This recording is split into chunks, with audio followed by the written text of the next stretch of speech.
It's not wise policy of the United States to stop the rise of China because China can no longer be stopped. There are, of course, though, rights that they do not enjoy compared to Americans, the right to choose their own leaders. In general, the West doesn't like Muslims. In general, the West doesn't like Chinese. But for some strange reason, they love Chinese Muslims. If you in the West are so concerned about the conditions of Muslims who are oppressed, what have you done about Gaza? Kishore Mahbubani just said something that will make every American policymaker uncomfortable. He said China cannot be stopped. And he's right. Not because China is military superior, but because China is simply building a better life for its people. And no amount of tariffs, sanctions, or military posturing can change that. Today we're breaking down why America's entire containment strategy against China is already dead. And spoiler alert, America's own policies are what killed it. Most people don't realize is that never before in human history have we had two powers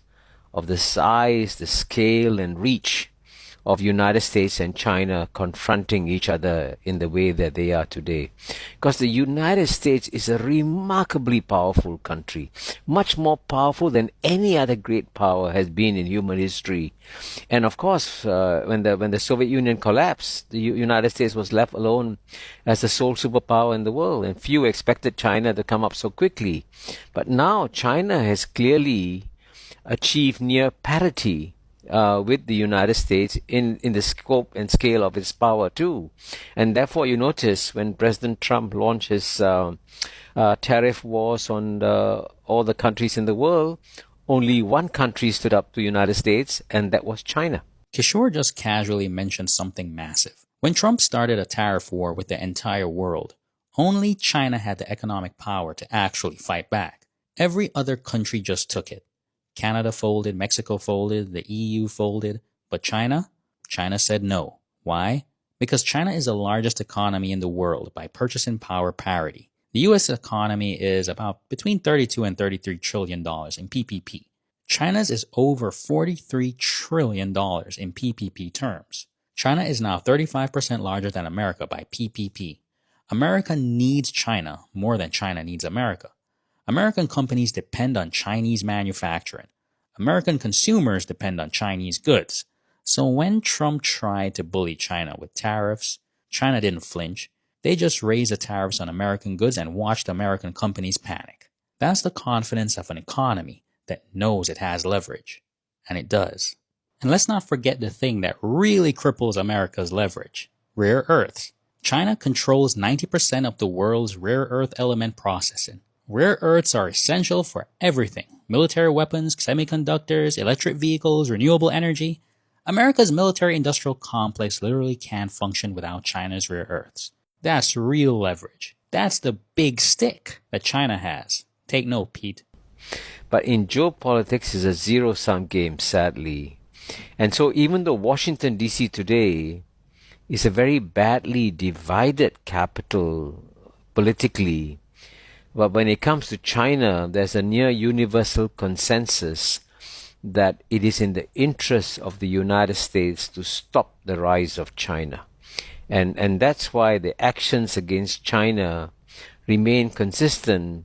Whether or not you have President Trump or President Joe Biden, it makes no difference. Both the Republican and Democratic parties agree that stopping China is the goal. But here's the thing. They've been trying for 20 plus years and it hasn't worked. Obama started it in 2011. Obama announced a pivot to Asia, a military and diplomatic strategy to contain China. Billions spent, alliances built. Result? China's economy grew faster than America's.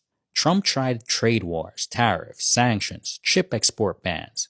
Result? China's economy kept growing. They just built their own chip industry. Biden tried the same thing: more tariffs, more sanctions, more alliances. Result? China's still growing. So the US has had 20 years of bipartisan consensus on stopping China. And China's still rising. Maybe, just maybe, the consensus is wrong. It's not about personalities. It's about the logic of geopolitics. And would you say that that is a foolish desire to stop the rise of China because this is the way the world is going, that China is on a path to become the dominant economic power and the demography is on its side? Well, no, I would say it's not wise policy of the United States to stop the rise of China because China can no longer be stopped. And the only way to stop China is to ask the Chinese government to stop improving the livelihood of its own people. This is the key insight that American policymakers refuse to accept. China can't be stopped because China is simply improving people's lives. Let's look at the numbers. In 1980, China's per capita income was below $200. Today, it's over $13,000. That's a 65 or 69x increase in 46 years. That's massive. That's unprecedented. China lifted over 800 million people out of poverty. That's 2.5 times the population of the United States. The poverty rate in China fell from 88% in 1981 to less than 0.5% today. Meanwhile, in America, 34 to 36 million people live in poverty. That's 10.5 to 11% of the population. So China's strategy is simple. Keep making people richer. And Kishore is right. The only way to stop that is to tell the Chinese government to stop improving people's lives. And good luck with that. Right? If you want China, that's the only way that China will stop growing. But China still has a long way to go. Its per capita income is way behind that of the United States. There's a long way to go. So clearly the Chinese people want to improve their lives and the Chinese economy will keep growing. Of course, there'll be ups and downs like in any other economy. Yes, it's true. Their per capita income is lower. But here's what Western media never tells you. Lower wages doesn't necessarily mean lower quality of life. Now listen, I have Chinese friends. They complain to me sometimes about low salaries, right? Because they're comparing their salary to American salaries. Many of them make around, between $700 and $1,000 a month. But what I found out oftentimes while they're complaining, they own their own house. Sometimes they own two, one in the rural areas and one in the city, right? I also notice every holiday they travel. They eat fresh fruits and vegetables every day. They eat out almost every day. They have a better lifestyle than some of my American friends working 2 to 3 jobs.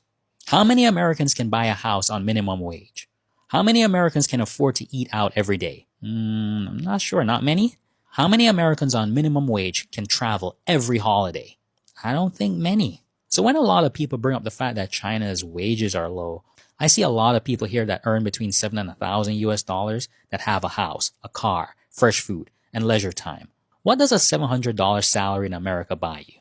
Rent for 1 month? Maybe? It's not necessarily about the number on the paycheck. And by the way, that number is rising in China. But it's also about what the money actually buys. And in China, it buys a lot more. And as you know, before then, of course, during the Cold War, because the United States needed China as a counterweight against the Soviet Union, the United States would always bend over backwards to accommodate China. And I can tell you an even more horrifying story. In 1981, there was something called the International Conference on Cambodia, where there was a disagreement between China and the ASEAN countries about whether or not the government of Pol Pot should be allowed to go back to Phnom Penh after the Vietnamese troops left Cambodia. And China took the correct position under international law, which is that when a foreign invader leaves, Pol Pot comes back. But ASEAN countries said, no, this cannot happen because no country will accept the return of Pol Pot. And fortunately, the United States intervened. So we thought the United States would, of course, side the ASEAN countries who were calling for free elections. Instead, to our absolute horror, the United States said, don't stand up to China. We need China for our standing up to Soviet Union. So that was one of the most amazing things I saw in my life. But that showed you how far we had come between 1981, where China was being accommodated all the time, to the end of the Cold War, and then China was suddenly an irrelevant partner then. America was just using China to counter the Soviet Union. And the moment the Soviet Union collapsed, they turned on China. Suddenly, China went from useful ally to strategic threat. So America's entire relationship with China was always transactional, not based on values, not based on friendship, just based on are you useful to us right now? That in the contest between United States and Soviet Union, American society was flourishing, but Soviet society wasn't flourishing. But today, in the contest between United States and China, the bottom 50% of the American population haven't seen their standard of living improve in several decades. And indeed, as you know, the indicators of people at the bottom are very bad in the United States. And therefore, the logical thing for United States to do is to first focus on uplifting its people rather than to try to engage in a zero-sum geopolitical contest with China. But I can tell you, in geopolitics, unfortunately, common sense doesn't work. Because this desire to be number one is so somehow deeply ingrained into the human brain that it's very hard to persuade the policymakers, hey, step back and think, what is a better approach to take? So the bottom 50% of Americans haven't seen their standard of living improve in decades. Meanwhile, the bottom 50% of China has gotten dramatically richer. Let's look at some data. Real wages for the bottom 50% of Americans have essentially stagnated since 1979. Basically, flat in real terms. The bottom 90% had wage growth of just 36% between 1980 and 2022. Meanwhile, inflation was 300% plus. Basically, they're getting poorer. Meanwhile, the bottom 50% of China went from earning under $200 per year to over $6,000 per year. That's a 30 to 40x increase. So while China was lifting 800 million people out of poverty, America was keeping the bottom 50% exactly where they were, and then wondering why people are angry. And one could argue that maybe this was by design. This is a fundamental difference in how these two countries prioritize their citizens. And the standard of living of the Chinese population has risen immeasurably in recent decades. There are, of course, though, rights that they do not enjoy compared to Americans. Freedom of expression, the right to choose their own leaders. Well, you're right. I mean, China has rescued 800 million people out of poverty. That's, 2.5 to 3 times the population of United States.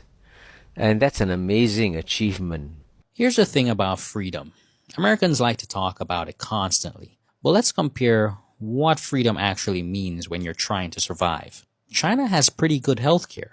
America has 40+ thousand people die every year because they can't afford healthcare. Who's more free? The Chinese person with a good healthcare system or the American person who dies because they can't pay for insulin? And what about education? China has free public education. America has $1.7 trillion in student debt. Who's more free? The Chinese student with no debt or the American student with $400 a month for 20 years? And let's talk about violence. China has 0.5 homicides per 100,000 people. America has between, 5 and 7 homicides per 100,000 people? Who's more free? The Chinese person who can walk around without fear, or the American person who has to worry about mass shootings? And what about addiction? China has 0.3% opioid addiction rate. America has 3.6 opioid addiction rate. Who's more free? The Chinese person who doesn't have to step over drug-addicted zombies on the street, or the American person who does? So yes, maybe China doesn't have Western-style political freedom. But China has freedom from poverty, freedom from medical bankruptcy, freedom from violence, and freedom from drug addiction. America has political freedom and mass shootings. Okay, cool. You tell me which one matters more when you're trying to feed your family. But you're right. The Chinese don't enjoy many of the rights that Americans enjoy. But Chinese society has got its own political DNA, which has been embedded in the Chinese society only for 3,000 years. And over 3,000 years, the big lesson that the Chinese people have learned is that when there's chaos in the center, in the capital, the people suffer. But when there's political stability and control in the center, the people prosper and flourish.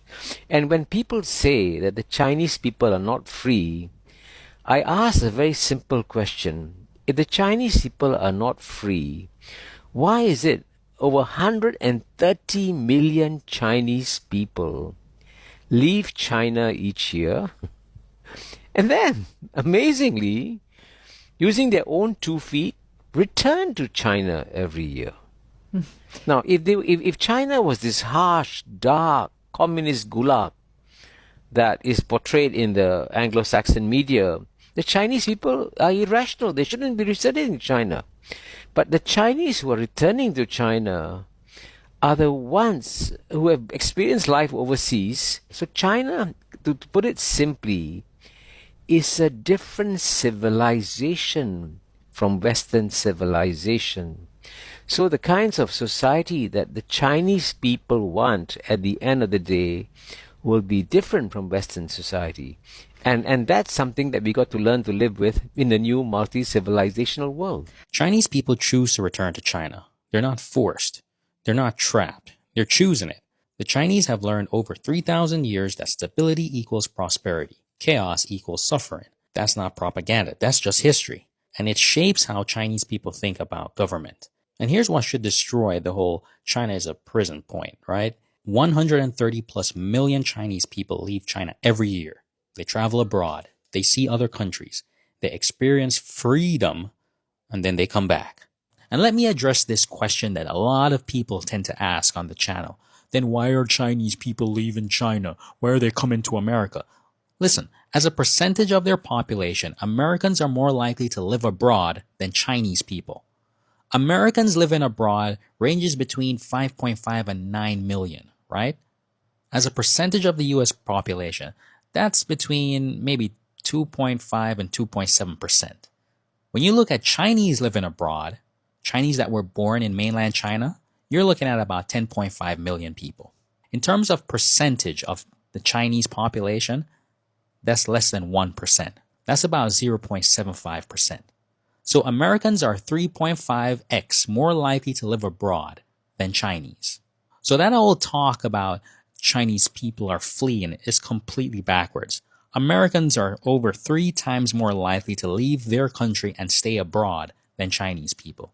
If China was so bad, don't you think more Chinese people would be leaving, not fewer?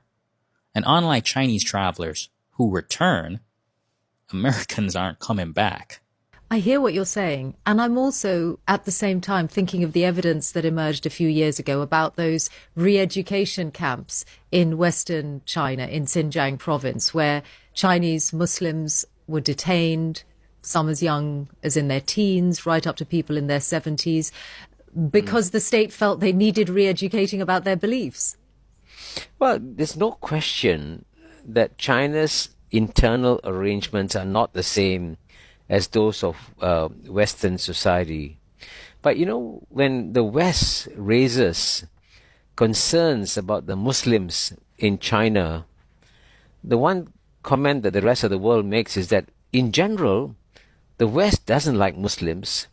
In general, the West doesn't like Chinese. But for some strange reason, they love Chinese Muslims. And it's because it's a political tool to be used to embarrass China. Unfortunately, that political tool no longer works because the whole world is saying, if you in the West are so concerned about the conditions of Muslims who are oppressed, what have you said about Gaza? What have you done about Gaza? I think most of us with common sense realize that the West doesn't actually care about Muslims. The West cares about Muslims as a political weapon against China. Let's not forget, the US has killed more Muslims in the last 20 years than any other country. You're talking about over 600,000 deaths in Iraq, over 70,000 deaths in Afghanistan, over 500,000 deaths in Syria. And Gaza, the US has given Israel about $260 billion in military aid since 1948. In 2024 alone, the US approved $20 billion in weapons for Israel. And what did the West say about the 40,000 plus Palestinians killed in Gaza? Not a thing. Or worse, they defended it. So Kishore is right. The West's concern about Muslim rights in China isn't about Muslims. It's about geopolitics. And that tool is now broken because the whole world can see the hypocrisy. Here's a bottom line. America can't stop China's rise. because China is doing something America forgot how to do, building a better life for its people. You can't stop that. America spent 20 years trying everything: tariffs, sanctions, military bases, trade wars. But China just keeps on growing. Look at what they're doing for their people. They're making them richer, feeding them, housing them, educating them, giving them jobs. What's America doing? The bottom 50% haven't gotten richer in 40 years. Students are drowning in debt, cities are full of homeless drug addicts, and the government's response? Let's spend more money trying to stop China instead of helping our own people. That's insane. It's like watching someone drown while they're focused on preventing someone else from swimming.